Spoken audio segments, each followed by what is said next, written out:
Dominic സ്ക്രീനുകളുടെ എണ്ണം കൂടുന്നു. Hello, ഇന്ന് ഞാൻ വന്നിരിക്കുന്നത് ഡൊമിനിക് എന്ന ചിത്രത്തിൻ്റെ ഏറ്റവും പ്രധാനപ്പെട്ട അപ്ഡേഷനുമായിട്ടാണ്.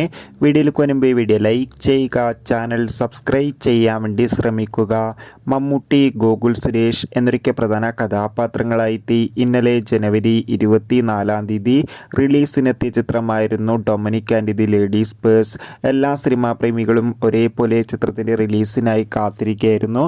ചിത്രത്തിന് ആദ്യ ദിവസം തന്നെ മികച്ചൊരു പോസിറ്റീവ് റെസ്പോൺസ് ആയിരുന്നു ലഭിച്ചിട്ടുണ്ടായിരുന്നത്. അതോടുകൂടി തന്നെ ചിത്രം ആദ്യ ദിവസം ഏകദേശം 200 സ്ക്രീനിലായിട്ടായിരുന്നു റിലീസ് എത്തിയിട്ടുണ്ടായിരുന്നത്. എന്നാൽ ഇന്നിതാ രണ്ടാം ദിവസം ചിത്രത്തിൻ്റെ സ്ക്രീനുകളുടെ എണ്ണം കൂടിയിരിക്കുകയാണ്. ഇന്ന് കേരളത്തിൽ മാത്രം ഏകദേശം 225 കൂടുതൽ സ്ക്രീനുകളിലായിട്ടാണ് ഡൊമിനിക് എത്തുക. എന്നാലും ചിത്രത്തിൻ്റെ കൂടുതൽ റെസ്പോൺസിനായി കാത്തിരിക്കാം. ചിത്രത്തിന് ആദ്യ ദിവസം മാത്രം ഏകദേശം 1 കോടിക്കടുത്ത് വരെ കളക്ഷൻ നേടിയെടുക്കാൻ വേണ്ടി സാധിക്കുന്നുണ്ട്. എന്തായാലും രണ്ടാം ദിവസത്തെ കളക്ഷൻ റിപ്പോർട്ടിനായി നമുക്ക് കാത്തിരിക്കാം. ഡൊമിനിക് എന്ന ചിത്രം കണ്ടവരുടെ അഭിപ്രായം കമൻറ്റ് ചെയ്യുക. കൂടുതൽ സിനിമാ വാർത്തകൾക്കായി ചാനൽ സബ്സ്ക്രൈബ് ചെയ്യൂ.